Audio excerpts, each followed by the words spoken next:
بسم الله الرحمن الرحيم.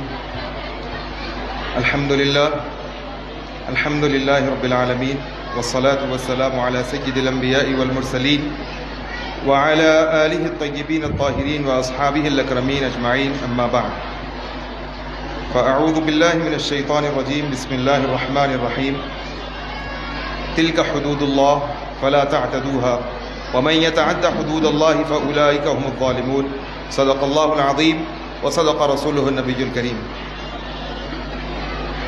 صدر ذی احترام حضرت العلامہ مولانا مفتی خلیل احمد صاحب حفظہ اللہ تعالی، شیخ الجامعہ جامع نظامیہ، و حضرت قاری سید شاہ ندیم اللہ حسینی صاحب حفظہ اللہ، سجادہ نشین و متولی آستانہ عالیہ،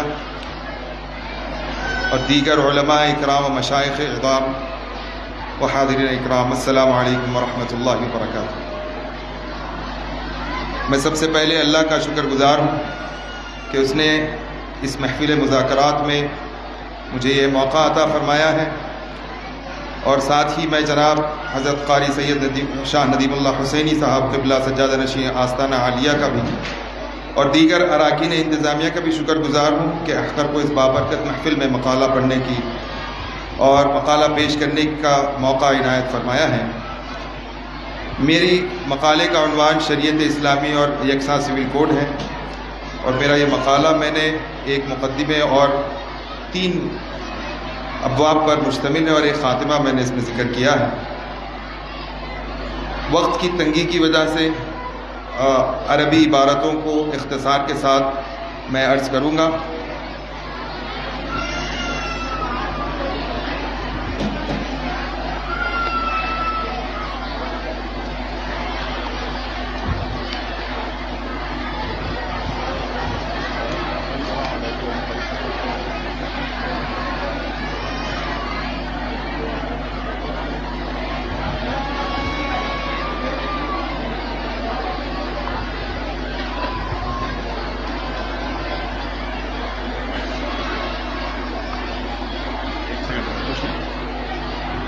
جو حضرات دور ہیں ان سے خواہش کرتا ہوں کہ وہ قریب تشریف لا لیں.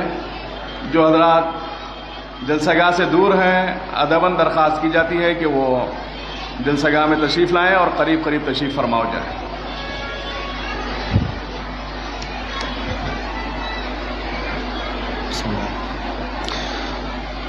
بسم اللہ الرحمن الرحیم. قال علیہ الصلاۃ والسلام: ما احل اللہ فی کتابہ فهو حلال وما حرم فهو حرام وما سكت عنه فهو عفو فاقبلوا من الله عافيته فإن الله لم يكن لينسى شيئا. حضرات گرامی، اسلام اس پوری کائنات کا دین ہے. اللہ تعالیٰ نے جب کائنات کو پیدا فرمایا تو اس وقت یہ مقدر کر دیا کہ کائنات کا دین اسلام ہے. اللہ رب العزت کا ارشاد مبارک ہے: ان الدین عند اللہ الاسلام، بے شک دین اللہ کے نزدیک اسلام ہی ہے. امام محمد بن جریر الطبری علیہ الرحمہ اپنی تفسیر میں اس آیت مبارکہ کے متعلق لکھتے ہیں کہ دین سے مراد اللہ کی اطاعت ہے، اور اللہ کی اطاعت سے مراد زبان سے اقرار کرنا اور دل سے تصدیق کرنا ہے، اور اس کے احکام بجا لانا ہے. یہی وجہ ہے کہ کائنات کی ہر چیز اپنی حد میں رہ کر عمل کرتی ہے.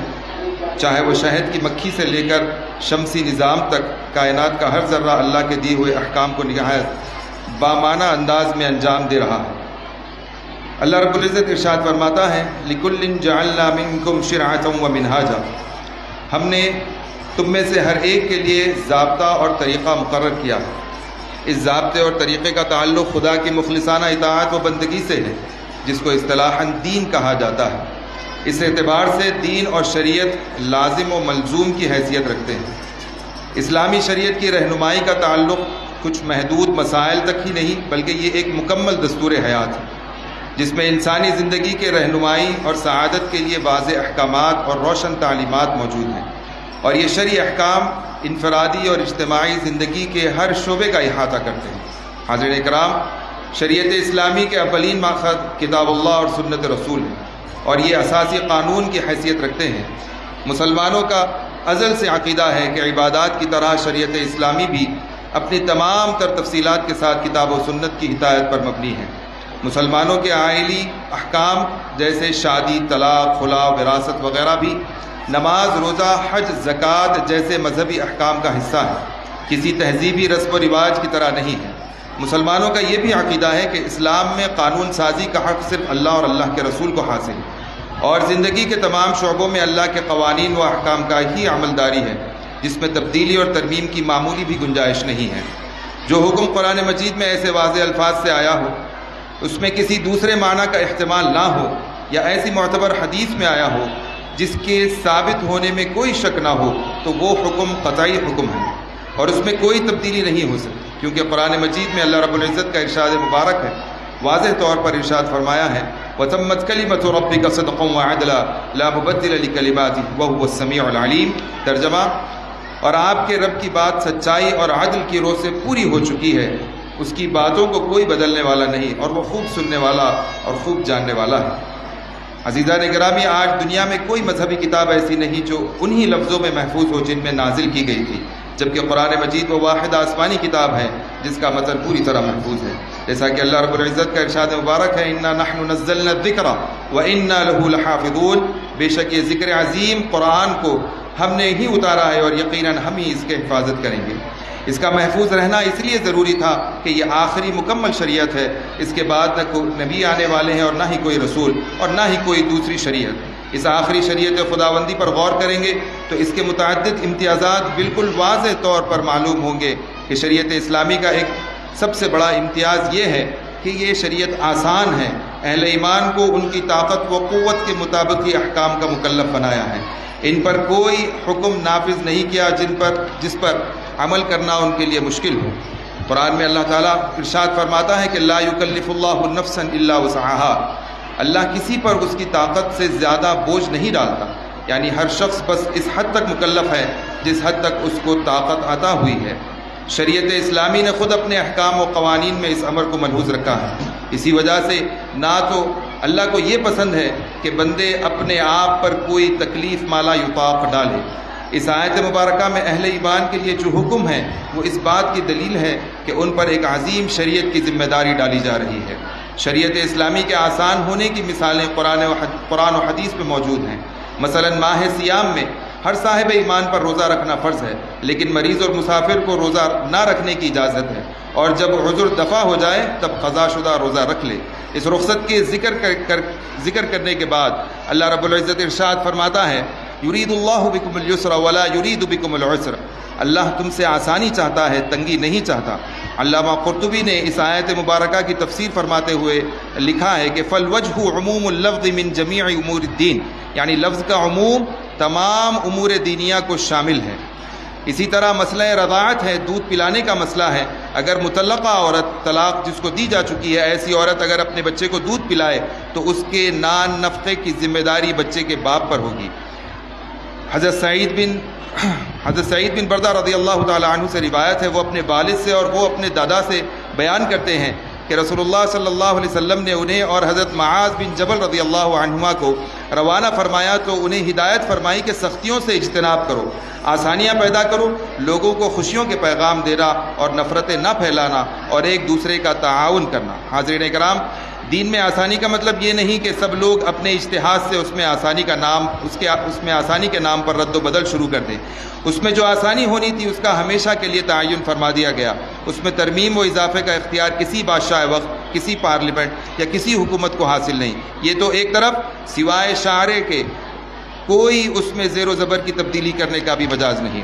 اسلامی شریعت کا دوسرا اہم امتیازی پہلو یہ ہے کہ یہ ایک متوازن اور معتدل شریعت ہے، اس میں نہ کوئی افراط ہے اور نہ تفریط، اس میں انسان کی مادی اور روحانی دونوں ضرورتوں کو ملحوظ رکھا گیا ہے۔ اللہ تعالیٰ نے اعتدال کو آخری نبی علیہ الصلاۃ اور ان کی امت کا امتیازی وصف بنایا ہے اور فرمایا وَكَذَلِكَ جَعَلْنَاكُمْ أُمَّةً وَسَطًا، اے مسلمانوں اسی طرح ہم نے تمہیں اعتدال والی امت بنایا ہے۔ شریعت اسلامی اپنے احکام اور قوانین میں معتدل ہے، اس کے تمام پہلو راہ اعتدال پر گامزن ہے۔ اگر مسئلہ تعدد ازواج، ایک سے زائد شادیاں کرنے کا جو مسئلہ ہے، اگر وہ مسئلہ ہو تب بھی وہ بعض لوگوں کی طرح بلا حدود و قیود تعدد ازواج کی اجازت نہیں دی، اور نہ کچھ دیگر لوگوں کی طرح تعدد ازواج کو سرے سے غلط قرار دیتی ہے، تعدد ازواج یعنی ایک سے زائد شادی کی اجازت اسلام نے دی تو ہے، لیکن شرائط کے ساتھ دی۔ وہ تمام بیویوں کے حقوق کی ادائیگی کی صلاحیت رکھتا ہو اور ان کے درمیان انصاف پر قادر ہو۔ اگر انصاف نہ کر سکنے کا خدشہ ہو تو پھر انسان کو ایک ہی بیوی پر اکتفا کرنا لازمی ہے۔ اللہ تعالیٰ ارشاد فرماتا ہے فَإِنْ خِفْتُمْ أَلَّا تَعْدِلُوا فَوَاحِدَةً، اگر تمہیں اندیشہ ہو کہ تم انصاف نہ کر سکو تو پھر ایک ہی بیوی رکھو۔ اس طرح طلاق کے مسئلے میں بھی اسلامی شریعت بالکل معتدل ہے، کیونکہ نہ وہ عیسائی کیتھولکس کی طرح طلاق کو حرام نہیں کہتی اور نہ ہی آرتھوڈاکس کی طرح سوائے زنا کے کسی بھی صورت میں طلاق کی اجازت نہیں ہے کہ قائل بھی نہیں ہے۔ وہ مزید ان لوگوں کی طرح بھی نہیں ہے جو بلا کسی قید و شرط کے طلاق کی اجازت دیتے ہیں، جن کے نزدیک شادی کا یہ مضبوط معاہدہ تار عنکبوت سے بھی کمزور ہے۔ حاضرین محترم، اسلام نے طلاق کو ایسی صورت کے لیے مشروع کیا ہے جب علاج کے دیگر تمام مسائل ناکام ہو جائیں اور اصلاح کی کوئی بھی کوشش کارگر نہ ہو، لیکن ایسی صورت میں بھی طلاق اللہ کے نزدیک مبغوض ترین حلال ہے، اور ایک مرتبہ طلاق دینے والا شخص اس بات کی اجازت رکھتا ہے کہ وہ اپنی مطلقہ بیوی کو رجوع کر کے دوبارہ رشتے ازدواج میں لے۔ اسلامی شریعت کا اہم امتیاز عقل اور انسانی فطرت سے اس کی مطابقت ہے۔ اس میں کوئی ایسا حکم نہیں ہے جو خلاف عقل ہو یا جس میں انسانی فطرت کو ملحوظ نہ رکھا گیا ہو، چونکہ یہ دنیا فطرت کے مقرر قوانین پر چلتی ہے۔ یہی وجہ ہے کہ دنیا و آخرت دونوں کے تقاضوں کو اسلامی شریعت نے ملحوظ رکھا ہے۔ اللہ رب العزت کا ارشاد مبارک ہے فطرت اللہ التی فطر الناس علیہا، اللہ کی بنائی ہوئی فطرت اسلام ہے جس پر اس نے لوگوں کو پیدا فرمایا۔ اسلام کا تصور یہ ہے کہ ہر انسان کی طاقت اور صلاحیت کے اعتبار سے اس کی ذمہ داریاں ہوں اور ذمہ داریوں کے لحاظ سے اس کے حقوق ہو۔ مثلا خاندانی زندگی میں بیٹی کے مقابلے بیٹے کی ذمہ داریاں زیادہ ہیں۔ اپنی کفالت، اپنے بچوں کی کفالت، بیوی کی کفالت، بوڑھے ماں باپ کی کفالت، بیوی کا مہر اور قریب تمام ہی مالی ذمہ داریاں بیٹے یا مرد پر رکھی گئی ہیں۔ عورت پر کوئی مالی ذمہ داری نہیں رکھی گئی ہے۔ اب اگر مساوات پر عمل کیا جائے تو دونوں کا حصہ برابر ہونا چاہیے، اور عدل و انصاف کو ملحوظ رکھا جائے تو بیٹے کا حصہ بمقابلہ بیٹی کے زیادہ ہونا چاہیے۔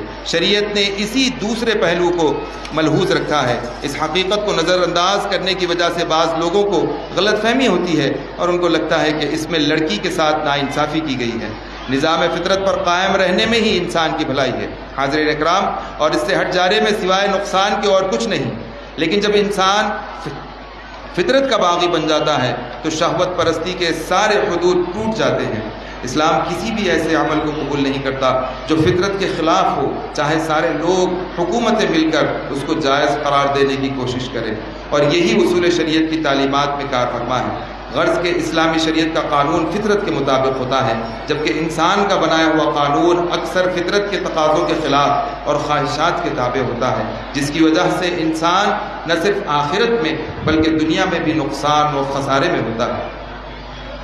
عزیزان کرامی، ساری دنیا میں اس وقت بکثرت جمہوری نظام چل رہا ہے۔ ہندوستان جمہوری ممالک میں ایک عظیم ملک ہے۔ India is the largest democracy in the world. Hindustan ایک عرصے دراز تک انگریزوں کے قبضے میں تھا۔ ان کی غلامی سے چھٹکارا پانے کے لیے ہندوستان کے مسلم و غیر مسلم سبھی نے یکجٹ ہو کر انگریزوں سے آزادی حاصل کی۔ ملک آزاد ہوا تو اس کا ایک دستور بنا جس میں غیر مسلموں کے ساتھ مسلمان اور دیگر مذاہب سے تعلق رکھنے والوں کی مذہبی آزادی کو تسلیم کیا گیا، جس کی وجہ سے ہندوستان میں مختلف مذاہب کے ماننے والے اپنے اپنے مذہب پر مکمل آزادی کے ساتھ عمل کرتے ہیں۔ دستور ہند کی سب سے اہم خوبی و خوبصورتی یہ ہے کہ اس ملک میں رہنے والے تمام شہریوں کی نہ صرف نمائندگی کی گئی ہے بلکہ ان کے حقوق کے تحفظ کی ضمانت بھی دی گئی ہے، جس میں آئلی مسائل، رسوم و رواج بھی شامل ہیں۔ یہی وجہ ہے کہ ہندوستان میں مختلف مذاہب کے ماننے والوں کے لیے ان کے پرسنل لاز نافذ العمل ہے۔ ملک کی آزادی سے پہلے 1937 میں ہندوستان میں بسنے والے مسلمانوں کے آئلی نظام اور خاندانی معاملات سے متعلق شریعت اپلیکیشن ایکٹ کے نام سے قانون کی تدوین کی گئی۔ اسی قانون کی بنیاد پر دستور ہند کی تدوین کے وقت ہندوستانی مسلمانوں کے لیے مسلم پرسنل لاء کے نام سے علیحدہ قانون تسلیم کر لیا گیا۔ پرسنل لاء سے مراد آئلی قوانین جیسے نکاح، طلاق، وراثت، حضانت، نان نفقہ وغیرہ ہیں۔ ان تمام چیزوں میں اپنے مذہب کے قانون یا ان میں پائے جانے والی روایتی طریقہ کار پر عمل کرنا، اور یہی روایات اور مذہبی قوانین ملک کے قوانین متصور کیے جاتے ہیں۔ حالیہ عرصے میں یکساں سول کوڈ کا مسئلہ جس شدت کے ساتھ ابھر کر سامنے آیا ہے، اس نے تمام اقلیتوں، قبائل اور ہندوستان کی تہذیب و ثقافت سے وابستہ حضرات کے اندر اضطراب و بے چینی کی کیفیت پیدا کر دی ہے۔ حکومت اب اس ملک میں پرسنل لاء کو ختم کر کے یونیفارم سول کوڈ کو نافذ کرنے کی بات کر رہی ہے، جس کا مطلب یہ ہے کہ ہندوستان کا ہر شہری، چاہے وہ کسی مذہب، قبیلہ، ریاست سے تعلق کیوں نہ رکھتا ہو، تمام کے لیے ایک ہی سول قانون ہوگا۔ وہ نکاح، طلاق، فسخ نکاح، میراث، گود لینا، حضانت، نان نفقہ وغیرہ، یہ تمام تر معاملات سب کے لیے ایک جیسے ہو جائیں گے۔ مسلمان کے نکاح کے لیے قاضی نہیں، ہندو کی شادی کے لیے آنکھ کے پھیرے نہیں، اور میراث میں سب کے حصے ایک جیسے ہوں گے۔ یہ قانون مکمل طور پر مذہبی روایات اور احکامات سے پاک ہوگا۔ کون مسلمان ہے، کون ہندو ہے، کون عیسائی ہے، کون پارسی ہے، اس کا لحاظ نہیں رکھا جائے گا۔ اور یکساں سول کوڈ کو بنانے میں حکومت کامیاب ہو جاتی ہے تو اس کا دائرہ کار صرف ایک سے زائد شادیوں کی ممانعت تک محدود نہیں ہوگا، بلکہ اس کے دائرے میں تمام آئلی امور آ جائیں گے۔ یکساں سول کوڈ کے نفاذ کو قومی یکجہتی اور اتحاد جیسے پرفریب نعروں کے ذریعے بیان کیا جا رہا ہے۔ ون نیشن ون لا کا نعرہ بلند کیا جا رہا ہے، جبکہ نکاح، طلاق اور وصیت اور وراثت جیسے خاندانی مسائل کی وجہ سے کبھی دو فرقوں کے درمیان اختلاف نہیں رہا، اس لیے کہ یہ معاملات ایک ہی فرقے کے دو افراد یا کئی افراد کے درمیان ہوتے ہیں۔ آئلی مسائل کبھی فرقہ واریت کا سبب نہیں ہوئے، لہذا قومی یکجہتی کے حوالے سے آئلی مسائل کو موضوع بحث بنانا ہی غلط ہے۔ لیکن کیا یہ مقاصد و فوائد کی ہندوستانی دستور میں کوئی جگہ ہے؟ کیا ایسے کوڈ کو نافذ کرنے کے لیے کوئی قانون یا کوئی آرٹیکل یا کوئی ہدایت موجود ہے؟ تو اس کا جواب ہاں ہے۔ دستور ہند کے آرٹیکل 44 میں یکساں سول کوڈ کے نفاذ کے لیے حکومت کو رہنمایانہ اصول دیے گئے ہیں، جس کے مطابق ریاست کوشش کرے گی کہ پورے ملک میں شہریوں کے لیے یکساں سول کوڈ کا قانون نافذ کرائے۔ آرٹیکل 44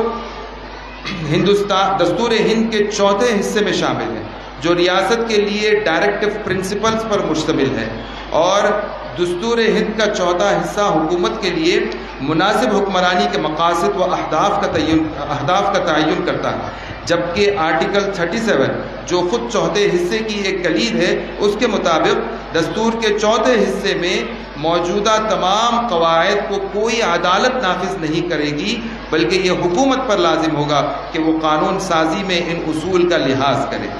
ماہرین قانون نے دستور کے اس حصے کے متعلق تنقید کرتے ہوئے کہا ہے کہ رہنمایانہ اصول قابل عمل ہی نہیں ہے، اور بعد میں یہ کہا کہ دستور میں ایسی چیزوں کا کوئی مقام ہی نہیں ہے، کیونکہ دستور ایک اعلیٰ قانونی دستاویز ہے اور اس کا مقصد بنیادی اصولوں کا تعین کرنا ہے۔ خود اپنی نوعیت کے اعتبار سے دستور کو مختصر ہونا چاہیے، کیونکہ دستور جتنا لمبا ہوگا اتنا ہی اس میں اختلافات پیدا ہوں گے اور بار بار اس میں ترمیم کی ضرورت پیش آئے گی، جس کی وجہ سے دستور کا احترام ختم ہو جائے گا۔ ہندوستان کے ماہر دستور، مشہور و معروف قانون داں نانا پالکی والا نے بھی مختصر دستور کی حمایت کی۔ اسی طرح ڈاکٹر راجندر پرساد جو ہندوستان کے دستور ساز کونسل کے صدر تھے، وہ بھی لمبی دستور سازی کے خلاف تھے۔ دستور کی طوالت اس میں غیر ضروری دفعات کو شامل کرنے کا نتیجہ ہے، اور آرٹیکل 44 دستور میں رہنا ایسا ہی ہے جیسے تمام شہریوں کو ایک ہی قسم کا لباس پہننا یا ایک ہی زبان میں بات کرانا یا ایک ہی قسم کا کھانا کھانے پر مجبور کرنا ہے۔ دستور کا کام قومی پالیسی کی بنیادی اصولوں کو متعین کرنا ہے، نہ کہ نجی معاملات میں لوگوں کے انفرادی روایات کو مٹا کر غیر ضروری طور پر یکسانیت لانے کی کوشش کرنا ہے۔ جو لوگ آرٹیکل 44 کا حوالہ دے کر یکساں سول کوڈ کی وکالت کرتے ہیں، انہیں غالباً اس پر بہت کم غور کیا ہے کہ خود اسی دستور کی آرٹیکل 25 میں اس کی تردید موجود ہے۔ آرٹیکل 25 نے ہندوستان کے ہر شہری کو اپنے مذہب پر عمل کرنے اور اس کی تبلیغ کرنے کی پوری آزادی دی ہے۔ تمام افراد مساوی طور پر آزادی ضمیر مذہب کی اختیار کی آزادی، اس پر عمل کرنے کی آزادی اور اس کے تبلیغ کا حق رکھتے ہیں۔ مذہب کا یہ اختیار، آرٹیکل 25 میں مذہب کا یہ اختیار ہر شہری، قوم یا قبیلے کی خود اپنی مرضی پر منحصر ہوگا۔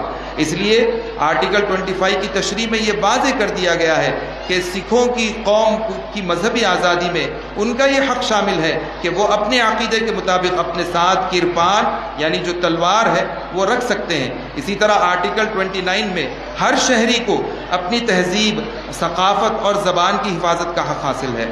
مزید یہ کہ آرٹیکل 25 دستور کے بنیادی حقوق فنڈامنٹل رائٹ سے تعلق رکھتا ہے، جبکہ آرٹیکل 44 کا تعلق رہنما اصول سے ہے، اور خود دستور کے آرٹیکل 37 کے مطابق رہنما اصول کے تمام دفعات بنیادی حقوق یعنی فنڈامنٹل رائٹس کے دفعات جو ہیں اس کے تابع ہیں۔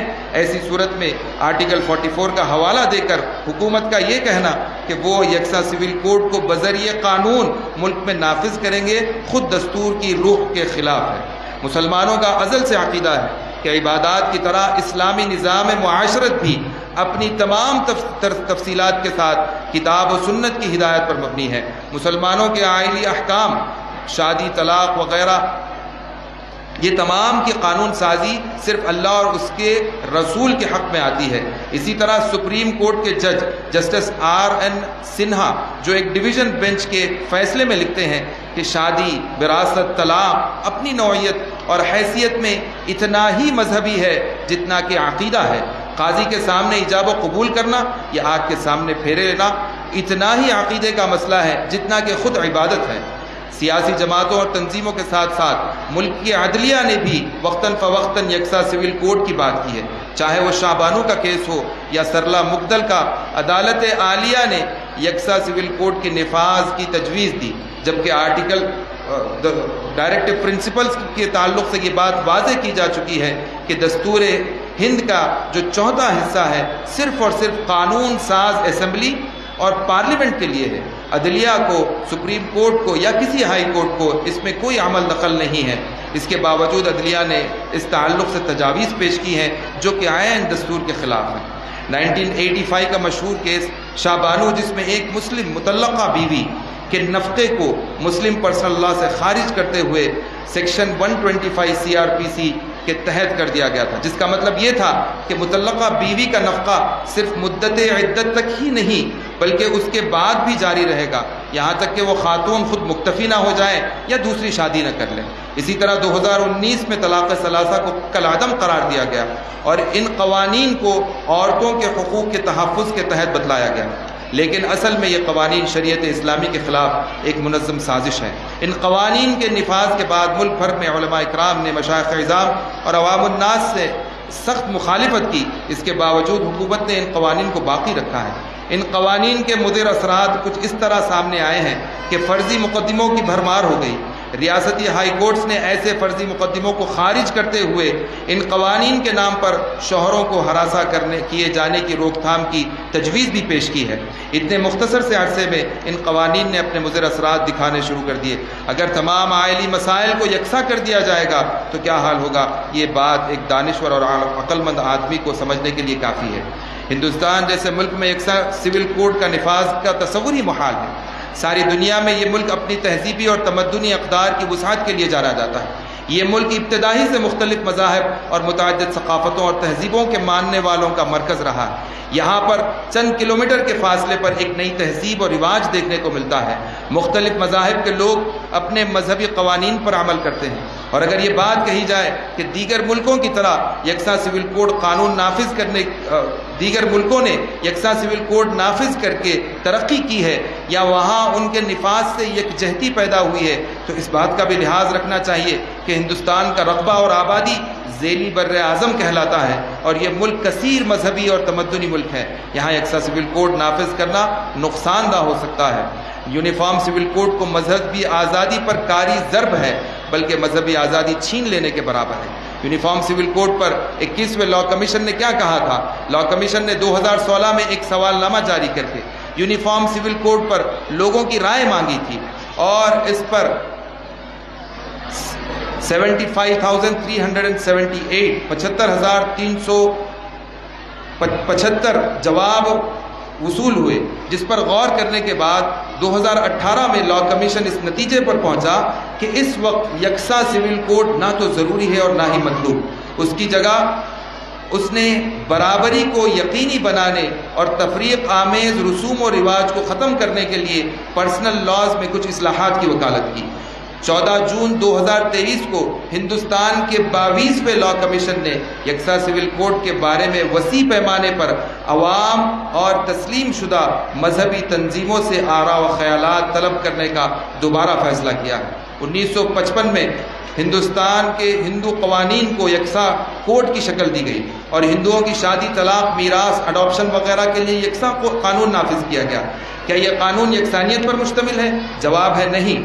ایک مذہب کے لوگ ایک ہی مذہب کے قانون میں یکساں نہیں ہیں۔ ہندو میرج ایکٹ 1955 میں جو مرکزی حکومت نے منظور کیا، اس میں جو شادی کے محرمات ہیں، پروہیبیٹڈ ڈگریز بتلائے گئے ہیں، وہ آندھرا پردیش کی ریاست نے اپنی ریاست کے لیے تبدیل کر دیے۔ جب اس ملک کی ریاستوں کے قوانین یکساں نہیں ہو سکتے اور اکثر قوانین قابل ترمیم ہیں، تو تمام مذاہب کے ماننے والوں کے لیے ایک جیسا قانون کہاں سے بن سکتا ہے؟ یہ صرف اور صرف اسلام اور اقلیتوں کے خلاف سیاسی سازش ہے۔ کوئی بھی مسلمان احکام شریعت کو چھوڑ کر کسی اور قانون پر عمل نہیں کر سکتا، اور بحیثیت ہندوستانی خود ہندوستان کا دستور اسے یہ حق دیتا ہے کہ وہ اپنے مذہب پر مکمل طور پر عمل کر سکے۔ لہٰذا آرٹیکل 44 کو دستور ہند سے نکال دیا جائے، کیونکہ ملک دشمن سیاسی جماعتیں اس آرٹیکل کے پیش نظر یکساں سول کوڈ کے مسئلے کو بار بار اٹھا رہی ہیں، جو کہ اس ملک کی یکجہتی اور مفاد کے خلاف ہے۔ مذہبی رہنماؤں کا اس معاملے میں سب سے اہم رول یہ ہے کہ ملک کے موجودہ حالات کے پیش نظر اس بات کا جائزہ لیا جائے کہ شرعی قوانین کا کہاں تک صحیح طور سے انطباق ہو رہا ہے۔ بالخصوص عورتوں کو جس صورتحال سے دوچار ہونا پڑ رہا ہے، اس کے پیش نظر طلاق، خلا وغیرہ کے تمام مسائل پر غور کیا جائے اور ایسی تدابیر کی نشاندہی کی جائے کہ جس سے ان مشکلات کا عدالت سے باہر حل نکالا جا سکے۔ حضرت مفکر اسلام مولانا مفتی خلیل احمد صاحب حفظہ اللہ تعالی شیخ الجامعہ جامع نظامیہ نے موجودہ حالات کے تناظر میں روزنامہ اعتماد میں اپنے مضمون میں امت کے لیے لاہے عمل تجویز فرمایا، جو ساری امت کے لیے اور خصوصاً ہندوستان کے مسلمانوں کے لیے مشعل راہ ہے۔ حضرت کے مضمون کا اقتباس پیش خدمت ہے کہ آپ فرماتے ہیں کہ ایک افسوسناک پہلو یہ بھی ہے کہ کچھ نام نہایت مسلم تنظیمیں خود بھی اس طرح کی تحریک کرتے ہیں، بلکہ عدالت میں درخواست دیتے ہیں کہ ہمارے پرسنل لاء کو بدل دیا جائے۔ حکومت اسی کو بنیاد بنا کر ترمیمات کرتی جاتی ہے۔ اب تک علماء اور مسلم قائدین مسلمانوں کو اس بات کی تلقین کرتے آ رہے تھے کہ حکومت کوئی بھی قانون بنا لے، دنیا کا کوئی قانون انہیں اپنی شریعت پر عمل پیرا ہونے سے روک نہیں سکتا۔ یہ تلقین اب تک تو صحیح معلوم ہوئی، لیکن اب حالات کا رخ کچھ اور ہو گیا ہے۔ اس میں کوئی شک نہیں ہے کہ کچھ مسائل ہمارے ہی پیدا کردہ ہیں، جس کی وجہ سے مسلم معاشرے میں اضطراب و بے چینی کی پائی جاتی ہے۔ بعد بے بعد 3 طلاق دینے کی وبا عام ہو گئی ہے۔ معمولی سا اختلاف پر مقدمہ بازی شروع ہو جاتی ہے۔ انتقامی جذبات اس قدر شدید ہو جاتے ہیں کہ سامنے والے کو نقصان پہنچائے بغیر سکون نہیں ملتا۔ آپ نے مزید فرمایا کہ جب تک مسلمانوں کی آواز مؤثر نہ ہو، مسلم پرسنل لاء کی حفاظت مشکل ہے۔ مسلمانوں کو چاہیے کہ وہ اپنے اندر اتحاد پیدا کرے، اپنی آواز کو مؤثر بنائے، اپنے معاشرے کی اصلاح کرے اور شریعت پر عمل آوری کو اپنا شعار بنائے، تاکہ دوسروں کو کچھ کہنے کا اور کرنے کا موقع نہ مل سکے۔ تعلیم کے میدان میں آگے آئے تاکہ حالات سے نہ ہی مرعوب ہو اور نہ مایوس ہو۔ تہذیبی ترقی کے نام پر دوسروں کی غلامی کا پٹا اپنے گلے نہ باندھے، اپنے گلے میں نہ ڈالیں، بلکہ اپنے دینی اسلامی حمیت کو بیدار کریں اور اپنے مسلمان ہونے پر فخر کریں اور اپنے مذہب کے حق ہونے پر ڈٹے رہیں۔ کسی اور سے خواہ وہ کسی انداز سے کیوں نہ آئے متاثر نہ ہو۔ اللہ ہم سب کی حفاظت کرے۔ حضرت قطب الاقطاب حضرت سید شاہ یوسف محمد الحسینی قبلہ المعروف حضرت سید شاہ راج الحسینی قبلہ رحمہ اللہ تعالیٰ کی خانقاہ مبارک، جو روحانیت، شریعت، طریقت، ادب، علم و ادب اور توکل علی اللہ کا نہ صرف عظیم الشان مرکز ہے بلکہ عملی درسگاہ بھی ہے۔ الحمدللہ 4 صدی سے بھی زیادہ عرصے سے اس آستانے سے رشد و ہدایت، تبلیغ دین، توکل علی اللہ کی تعلیم نہ صرف دی جاتی ہے بلکہ عملی نمونہ بھی پیش کرتی ہے۔ علم و ادب کی دنیا میں بھی یہ خانقاہ اہم مقام رکھتی ہے۔ اس عظیم الشان آستانہ عالیہ سے ہندوستان کے تمام مسلمانوں کو یہ پیغام ملتا ہے کہ شریعت کی حفاظت صرف اور صرف اس پر عمل کرنے اور اولیاء اللہ کی زندگی سے اپنے آپ کو وابستہ کرنے اور ان کے زندگی کے نقش قدم پر چلنے میں ہی ممکن ہے۔ والسلام علیکم ورحمۃ اللہ وبرکاتہ۔